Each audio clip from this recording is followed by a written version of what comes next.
আমার প্রিয় সাধক ও দর্শক মণ্ডলী, মা আদিশক্তি চ্যানেলে আপনাদের সকলকেই সুস্বাগতম।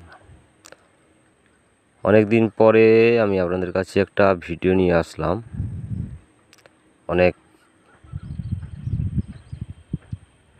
সমস্যার মাঝে থেকেও কাজের ঝামেলায় আমি আপনাদের সঙ্গে কোনো কারণের জন্য যোগাযোগ করতে পারিনি বা যোগাযোগ রাখতে পারিনি। যাই হোক, যেটুকু দিচ্ছি মোটামুটি সকলের উপকারের জন্যে। কর্ম যখন করবেন তখন বিচার বিবেচনা করে কর্মটা করাটা উচিত, সকলের ক্ষেত্রে ভালো হবে সেটা।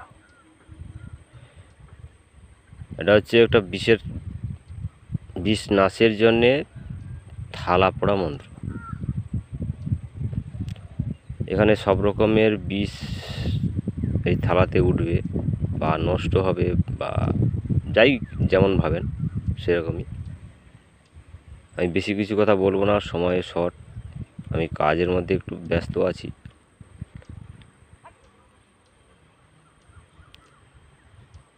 তো জিনিসটা ভেবেচিন্তে কাজ করবেন, সকলের জন্য অনুমতি থাকবে, কোনো বিষয়ে এখানে বাধা নিষেধ নেই।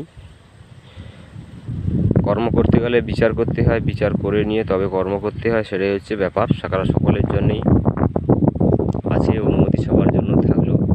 আশা করি খারাপ উদ্দেশ্য নিয়ে কোনো দিন কোনো ভিডিও আমি ছাড়িনি আর ছাড়বো না, আপলোড আমি করব না খারাপ কোনো কিছু বিষয় নিয়ে। যেখানে মানুষের আমি উপকার করতে পারিনি সেখানে ক্ষতি করার অধিকার আমার নেই। আমি আর 5-10 জনের মতন নই, অর্থের লালসাতে খারাপ কিছু জিনিস দিয়ে আমার চ্যানেল বাড়াবো, মুখ করবো, বিভিন্ন রকম ব্যাপার, অনেক রকম চিন্তাভাবনা নিয়ে তো চলে। আমি সেটুকু চাই না, করতে পারিও না, কারণ আমি 10 জনের উপকারের জন্য এসেছি। আমার একটা জিনিস যদি 5 জনের উপকার না হয়, একজনের যদি উপকার হয়, তাতেই আমার উদ্দেশ্যটা সফল হবে। অনেক দিন পরে আসলাম, যাই হোক, ভুল ত্রুটি থাকলে ক্ষমা করবেন। মঞ্চটা ভিডিও শেষে থাকবে, নিয়ম পদ্ধতি দেওয়া থাকবে, কীরকম কী করতে হবে। যদি কারোর কোনো কিছু জানার প্রয়োজন থাকে ফোন করে অথবা কমেন্ট করে জেনে নিতে পারবেন। ধন্যবাদ, দেখা হবে পরবর্তী ভিডিওতে। সবাই ভালো থাকবেন।